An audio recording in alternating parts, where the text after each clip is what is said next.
സർവശക്തനും ബലവാനും നിത്യം നമ്മെ സംരക്ഷിക്കുന്നവനുമായ ദൈവത്തിൻ്റെ തിരുനാമം ഇന്നും എന്നേക്കും മഹത്വപ്പെടുമാറാകട്ടെ.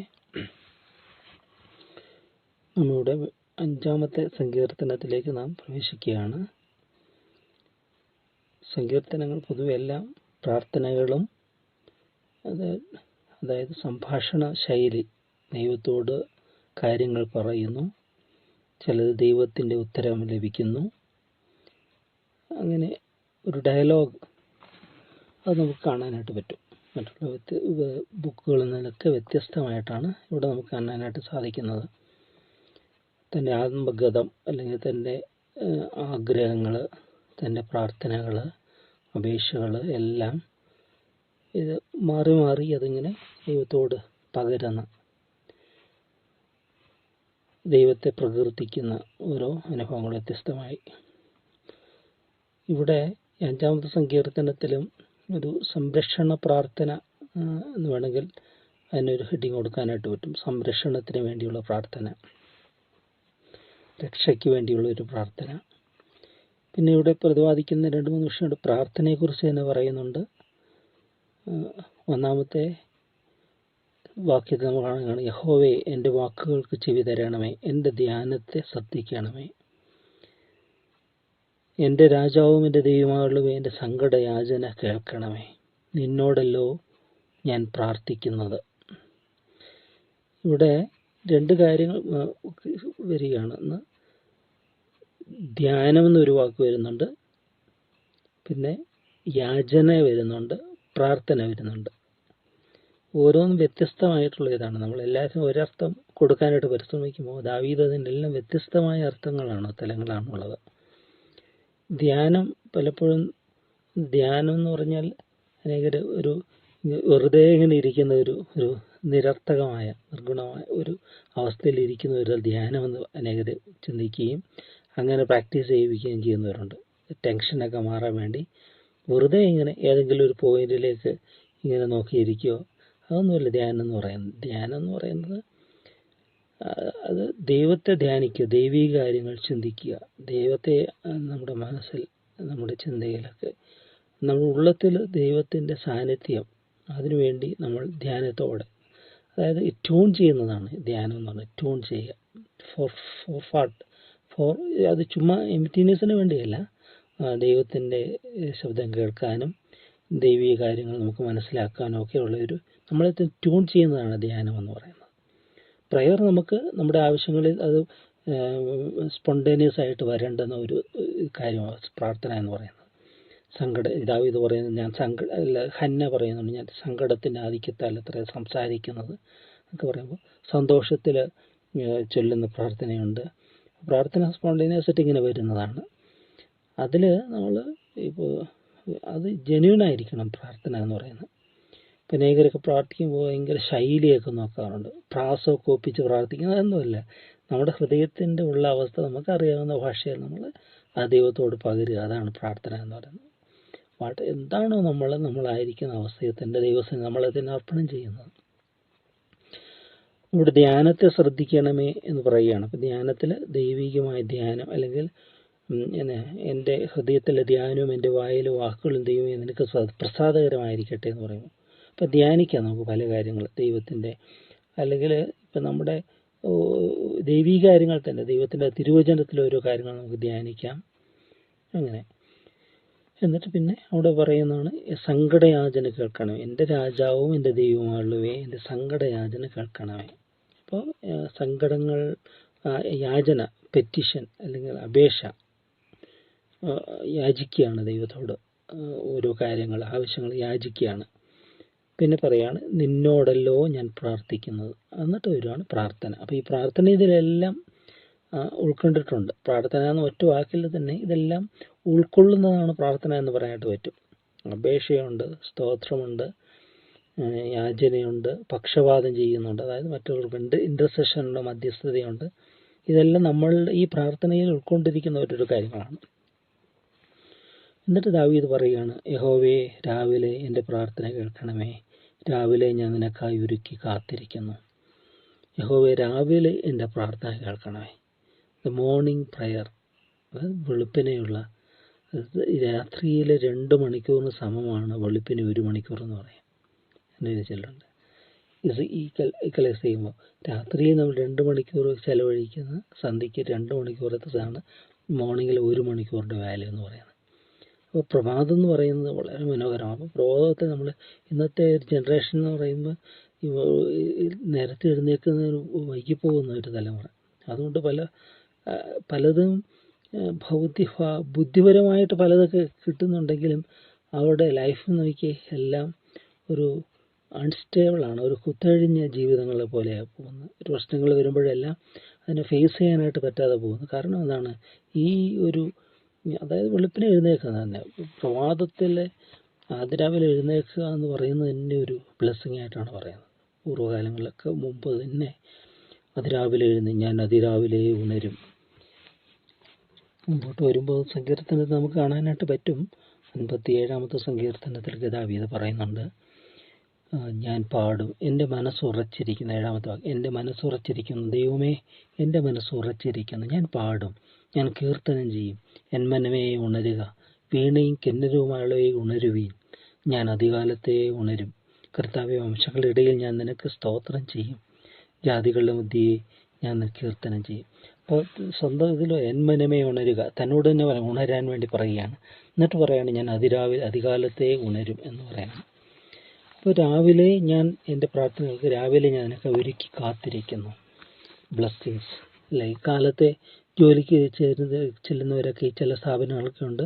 അവർക്കുള്ള മെറ്റീരിയൽസ് അതൊക്കെ മേടിക്കാനായിട്ട് അവരുടെ ഓഫീസിൽ ചെല്ലുകയാണ്. അന്നത്തെ ഇതിന് ഓരോ ജോലിക്ക് വ്യത്യസ്തമായതുണ്ട്. അല്ലെങ്കിൽ ഉണ്ടല്ലോ കാലത്തെ ഒരു അഡ്വൈസ് ഉണ്ട്, അല്ല ഇന്ന ദിവസം ഇന്നത് ചെയ്യണം. ഈ ബോസസ്, അവരുടെ ലീഡേഴ്സ്, മാനേജേഴ്സ് അവർ പറയുകയാണ് ഇത് ഇന്നത് ചെയ്യണം എന്ന് പറയുമ്പോൾ ആജ്ഞയ്ക്ക് വേണ്ടി അവർ അന്വേഷിക്കുകയാണ്. അപ്പോൾ അത് ആദ്യം ചെയ്യുക. അപ്പോൾ ഇവിടെ പറയാൻ രാവിലെ നിനക്കായി ഒരുക്കി കാത്തിരിക്കുന്നു. ഫ്രഷായിട്ട് നമ്മളത്തിന് എല്ലാം കഴിഞ്ഞിട്ട് നമ്മൾ ദൈവത്തോട് ആരംഭം, ബിഗിനിങ് ബിഗിൻസ് വിത്ത് ഗോഡ്. ദൈവത്തോടു കൂടെ തുടങ്ങുക, ദൈവത്തോടു കൂടി തീർക്കുക. ഒരു ഒട്ടകത്തിന് സാമ്യപ്പെടുത്തിക്കൊണ്ട് പ്രാർത്ഥന പറയും. ഒട്ടകം ഈ മരുഭൂമി കൂടെ യാത്ര ചെയ്യുന്നതിന് മുമ്പ് കാലത്ത് എഴുന്നേറ്റ് അത് മുട്ടുമടക്കുകയാണ് അവിടെ യജമാൻ്റെ മുമ്പിൽ. അപ്പോൾ മുട്ടുമടക്കുന്ന ഉടനെ അതിൻ്റെ പുറത്ത് എന്തൊക്കെയാണോ ലഗേജ് ഉള്ളത് അതൊക്കെ യജമാനൻ കയറ്റിയിട്ട് യജമാനൻ കയറിയിരിക്കുക. പിന്നെ യാത്ര തുടരുക. പിന്നീട് എന്ത് ചെയ്യാണ്? സന്ധ്യയ്ക്ക് വിശ്രമത്തിനായിട്ട് ചെയ്യുമ്പോൾ പിന്നെയും മുട്ടുകുത്തിയിട്ട് ലഗേജൊക്കെ മാറ്റുന്ന യജമാനൻ എന്ന് പറഞ്ഞ പോലെ നമ്മുടെ ജീവിതത്തിൽ. അപ്പോൾ ഇത് അതിരാവിലെ എഴുന്നേൽക്കാനായിട്ട് അത് പ്രാർത്ഥനയോടെ എത്ര താമസിച്ച് കിടന്നാലും അതൊരു ശീലമായി കഴിഞ്ഞാൽ ദൈവം നമ്മൾ ഉണർത്തും. ദൈവത്തോട് നമ്മൾ പ്രാർത്ഥിക്കുന്നത്, കർത്താവേ എന്നെ ഉണർത്തണമേ, മാലാഖമാരെ എന്നെ ഉണർത്തണമേ, ഇല്ല ഏലിയാവിനെ ഉണർത്തിയതുപോലെ ഞങ്ങൾ ഉണർത്തണമേ എന്ന് പ്രാർത്ഥനയോടെ ഒന്ന് കിടന്നു വയ്ക്കുക. അപ്പോൾ അതൊക്കെ നമുക്ക് എക്സ്പീരിയൻസ് ചെയ്യാനായിട്ട് സാധിക്കണം. ഇവിടെ അപ്പോൾ എത്ര താമസിച്ച് കിടന്നാലും കറക്റ്റായിട്ട് വെളുപ്പിന് എഴുന്നേൽക്കുന്നവരുണ്ട്. അതൊരു ശീലമായി കഴിഞ്ഞാലായിട്ട് നമ്മുടെ ജീവിതത്തിൽ ഒരു പ്രയാസവുമില്ല, അങ്ങനെ എഴുന്നേൽക്കാനായിട്ട് സാധിക്കും. മുമ്പോട്ട് പറയുകയാണ്, നീ ദുഷ്ടതയിൽ പ്രസാദിക്കുന്ന ദൈവമല്ല, ദുഷ്ടൻ നിന്നോടുകൂടെ പാർക്കുകയില്ല. ദൈവം ദുഷ്ടതയിൽ പ്രസാദിക്കത്തില്ല. ദൈവം പ്രസാദിക്കുന്നില്ല. അഹങ്കാരികൾ നിന്റെ സന്നിധി നിൽക്കുകയില്ല. നീതികേട് പ്രവർത്തിക്കുന്നവർക്ക് നീ പഴിക്കും. അഹങ്കാരം ഏറ്റവും വലിയ തിന്മയായിട്ട്. അഹങ്കാരികളോട് ദൈവം എതിർത്ത് നിൽക്കുന്നതെന്നാണ് പറയുന്നത്. താഴ്മയുള്ളവർക്ക് അവൻ കൃപ നൽകുന്നു, യാക്കോബ് ലേഖനത്തിൽ പറയുക. നീതികേട് പ്രവർത്തിക്കുക, അൺറൈച്ചിയസ്നെസ്, അനീതിയുള്ള കാര്യങ്ങൾ. ആരോടും നമ്മൾ അനീതി കാണിക്കരുത്, നീതികേട് നമ്മൾ പ്രവർത്തിക്കരുത്. പിന്നെ പറയുക, ഭോഷ്ക് പറയുന്നവരെ നീ നശിപ്പിക്കും, രക്തവാദവും ചതിവുമുള്ളവനെ യഹോവയ്ക്ക് അറപ്പാകുന്നു. ഭോഷ്ക് പറയുക, കള്ളം പറയുക, നുണ പറയുക എന്ന് പറയുന്നത് ചിലരുടെ നേച്ചറായിട്ട് മാറുക. എന്ത് പറഞ്ഞാലും നുണ പറയുന്നവരുണ്ട്, ആരും വിശ്വസിക്കത്തില്ല. പിന്നെ എന്ത് പറഞ്ഞാലും അത് സത്യം എന്ന് പറയുന്നവരുണ്ട്. അപ്പോൾ അവർ അസത്യം ഇടയ്ക്ക് പറയാനുള്ളത് കൊണ്ട് അവർ സത്യം എന്ന് എന്ത് പറഞ്ഞാലും ചില കാര്യങ്ങൾ വിശ്വസിക്കാൻ വേണ്ടി അവർ സ്ട്രെസ് ചെയ്യും. സത്യമായിട്ട് എന്ന് പറയും. സത്യം ചെയ്യേണ്ട ആവശ്യമില്ലാതെ കൊണ്ട് നമ്മൾ പറയുന്നത് സത്യമായിരിക്കണം. കർത്താവ് പറഞ്ഞ് സത്യമായി നിങ്ങളോട് പറയുന്നെന്ന് പറഞ്ഞു. അതൊരു ഇതാണ്, ഡെഫിനിഷനാണ്. അത് യാഥാർത്ഥ്യത്തിൻ്റെ ഇതാണ്. അല്ലാതെ നമ്മൾ അനുദിന ജീവിതത്തിലെല്ലാം പറഞ്ഞിട്ട് അത് സത്യമായിട്ടും അസത്യം അങ്ങനെ പറയേണ്ട ആവശ്യമില്ല. കാരണം എന്നാൽ സത്യമേ നമ്മൾ പറയാവൂ എന്നുള്ളൊരു ഒരു തീരുമാനം. അതിനെ നമുക്ക് ഭോഷ്ക് പറയുന്നതിനും പിശാചിനെ കുറിച്ച് പറഞ്ഞു ഭോഷ്ക് പറയുന്നതിനും അപ്പനുമാകുമെന്ന് പറയുന്നത് പിശാചിനെ കുറിച്ച് പറയുന്നത്. അപ്പോൾ സത്യം നമ്മൾ സംസാരിക്കണം, എന്തിലും നമ്മൾ സത്യമേ പറയാന്നുള്ളൂ. അപ്പോൾ നമ്മളൊരു കാര്യം ഒരു വ്യക്തിക്ക് എതിരെ ഒരു കാര്യം നമുക്കറിയാം സത്യം പറഞ്ഞാൽ അത് ദൈവത്തോട് പ്രാർത്ഥിക്കുമ്പോൾ ദൈവം നമുക്ക് ബുദ്ധി തരും, നമുക്ക് പറയാതിരിക്കാമല്ലോ. ഒരു വ്യക്തിയുടെ തിന്മ അല്ലെങ്കിൽ മറ്റുള്ളവരുടെ കുറ്റങ്ങൾ നമുക്ക് പറയാതിരിക്കാനായിട്ട് സാധിക്കും. പിന്നെ രക്തപാതവും ചതിവും ഉള്ളവൻ യഹോവയ്ക്ക് അറപ്പാണ്. രക്തപാതകം ചതിക്കുക, വഞ്ചിക്കുക, മറ്റുള്ളവരുടെ വീഴ്ചയ്ക്ക് വേണ്ടി ആഗ്രഹിക്കുക, മറ്റുള്ളവരുടെ ദോഷത്തിന് വേണ്ടി കാംക്ഷിക്കുക, അതൊന്നും ശത്രുവിൻ്റെ കഴുത കുഴിയിൽ വീണാപ്പോഴും എടുത്ത് അത് തിരികെ കൊടുക്കണമെന്ന് പഴയ നിയമത്തിൽ പ്രമാണം പറയുന്നത്.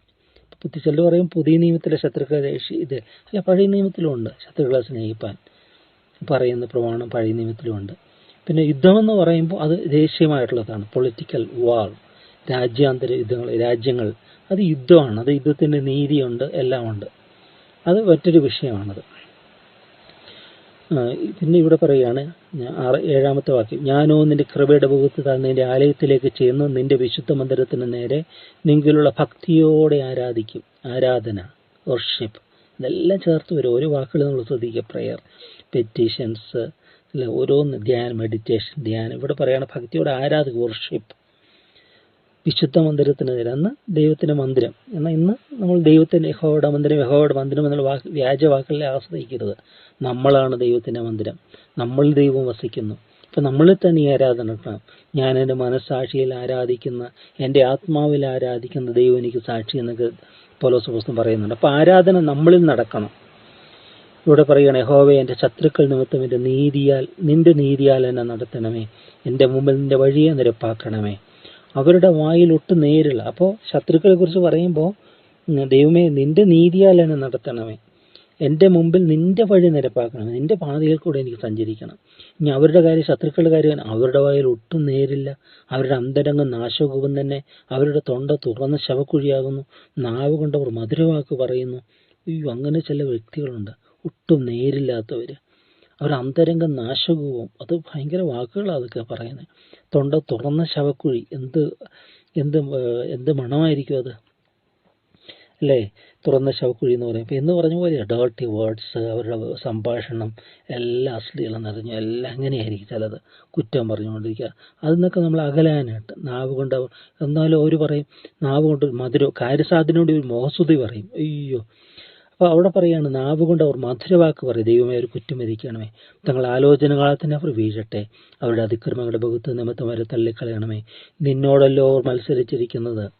അവർ ഇങ്ങനെ ചെയ്യുമ്പോഴൊക്കെ അവർ ദൈവത്തോടാണ് തെറ്റ് ചെയ്യുന്നത്. എന്നാൽ ദാവീദ് പറയും, ഞാൻ നിന്നെ ശരണം പ്രാപിക്കുന്നവരെല്ലാവരും സന്തോഷിക്കും, നീ അവരെ പാലിക്കുന്നതുകൊണ്ട് അവർ എപ്പോഴും ആനന്ദിച്ചാർക്കും. നിന്റെ നാമത്തെ സ്നേഹിക്കുന്നവർ നിന്നിൽ ഉല്ലസിക്കണ്ടോ. ദൈവത്തിൽ എന്തൊക്കെയുണ്ട്? അവിടെ സന്തോഷമുണ്ട്, ആനന്ദമുണ്ട്, ഉല്ലാസമുണ്ട്. യഹോവേ നീ നീതിമാനെ അനുഗ്രഹിക്കും, പരിച കൊണ്ടെന്ന പോലെ നീ ദയ കൊണ്ടവനെ മറയ്ക്കും. ദൈവത്തെ ശരണം പ്രാപിച്ചാൽ ദൈവികമായിട്ട് സന്തോഷമുണ്ട്. അത് ലോകം തരുന്നതല്ല, ദൈവം പാലിക്കുമ്പോൾ നമുക്കൊരു ആനന്ദമുണ്ട്. പിന്നെ ദൈവത്തെ സ്നേഹിക്കുമ്പോൾ അതിനകത്തൊരു ഉല്ലാസമുണ്ട്. എന്തൊരു ഇതാണ് അല്ലേ? സ്നേഹിക്കുന്ന ഒരു വ്യക്തിക്കാണ് നമ്മൾ എന്തും ചെയ്യുന്നത് പോലെ ദൈവത്തിൻ്റെ കൽപ്പനകളൊന്നും ഭാരമുള്ളവല്ല. കാരണം സ്നേഹത്തിൽ നിന്നാണ് കൽപ്പനകൾ വരുന്നത്. ദൈവത്തെ സ്നേഹിക്കുമ്പോൾ ദൈവം പറയുന്നത് നമ്മൾ അനുസരിക്കും. അപ്പം സ്നേഹമാണ് എല്ലാത്തിൻ്റെയും പരിപൂർണത അല്ലെങ്കിൽ പൂർത്തീകരണമെന്ന് അവിടെ പറയുന്നത്. ഇവിടെ കാണുക, യഹോവയെ നീതിമാനെ നീ അനുഗ്രഹിക്കും, പരിച കൊണ്ടെന്ന പോലെ ദയ കൊണ്ടവനെ മറയ്ക്കും. മേഴ്സീസ് ഓഫ് ഗോഡ്, ദൈവത്തിൻ്റെ ദയ, ദൈവത്തിൻ്റെ കാര്യം നമ്മളെ ചുറ്റിപ്പൊതിയും. ദുഷ്ടന് വളരെ വേദനകളുണ്ട്, നീതിമാനോ അവൻ്റെ ദയ ചുറ്റിക്കൊള്ളുമെന്ന് പറയുന്നത്. നമുക്ക് ദൈവത്തിന് നമ്മളെ തന്നെ സമർപ്പിക്കാം. കർത്താവെ, പ്രാർത്ഥനയും യാചനയും ധ്യാനവും ആരാധനയും എല്ലാ കാര്യങ്ങളും ഈ സങ്കീർത്തനത്തിൽ കൂടെ ഞങ്ങൾ ശ്രമിച്ചു. ഞങ്ങൾക്ക് ഓരോന്നും അത് അർത്ഥവത്തായ രീതിയിൽ, പ്രയോജനപ്രദമായ രീതിയിൽ വിനിയോഗിക്കാൻ കൃപ തരണമേ. പരിശുദ്ധാത്മാവാൻ ദൈവമേ, ഞങ്ങളെ സഹായിക്കണമേ. ഞങ്ങളുടെ ചിന്താ, ബുദ്ധി, ബോധം, വിചാരങ്ങളെല്ലാം അവിടെ നിയന്ത്രിക്കണമേ. ദേഹത്തെ അവിടെ മുഴുവനായി ഭരിക്കണമേ.